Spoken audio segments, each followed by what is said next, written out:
A very warm good morning, Honorable Speaker Ma'am, respected judges, my worthy members of the Treasury bench, and all my dear friends present over here. Today, I, Tanzil Wazid, being a citizen of the largest democratic country, make my firm stand in front of you all to strongly oppose the motion on the topic, not caste-based reservation system, rather income-based reservation system would establish equality in India.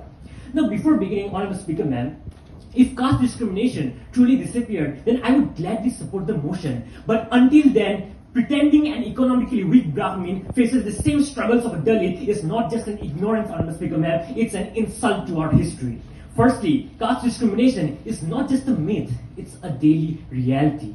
And even, Honorable Speaker Ma'am, according to the survey of National Council of Applied Economic Research, it was found that 27% of the Indians still practice untouchability and 52% of the Dalits still face discrimination in accessing public services. And this is happening right now in this 21st century India. Forget about the past.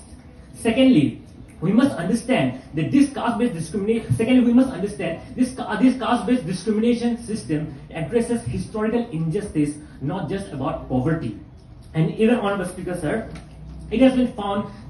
It has been found that yet so many people opposes and think that this reservation is unfair. But actually, Honorable Speaker Ma'am, what's really unfair is 1,000 years of oppression. And yet the moment the Dalits and the lower caste start entering universities and government offices, this so-called merit and income becomes very important. And even, Honorable Speaker Ma'am, perhaps the members of the Treasury bench forgot, and it gives me immense pleasure to make them remind that the government has already introduced the economically weaker section, EWS reservation for people with low income. And in Assam, while the scheduled caste gets 7% reservation, the economically weaker section get 10% reservation in the educational institution under the 103rd Constitutional Amendment Act of India 2019. So what exactly are we debating here for? Respected members of the House, let's keep our hands on our heart and be honest upon the fact that this income-based reservation system is very, very prone to misuse, as income certificates in India can easily be made. A 2017 study by the Center of Policy Research, it was found that 40% of the below poverty line cards were held by non-poor households.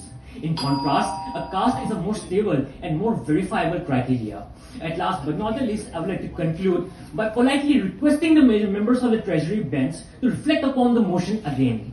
Honorable Speaker Ma'am, the human heart aches to say this, but centuries of untouchability can be overlooked. Generations and generations of oppressions can be ignored. The brutal violence faced by Dalits can be dismissed. Denial of education, ban on temple entry, forced labor, countless massacres, sexual violence on Dalit women, this all can be forgotten. But just a few decades of reservation to uplift these people, is that too much to handle?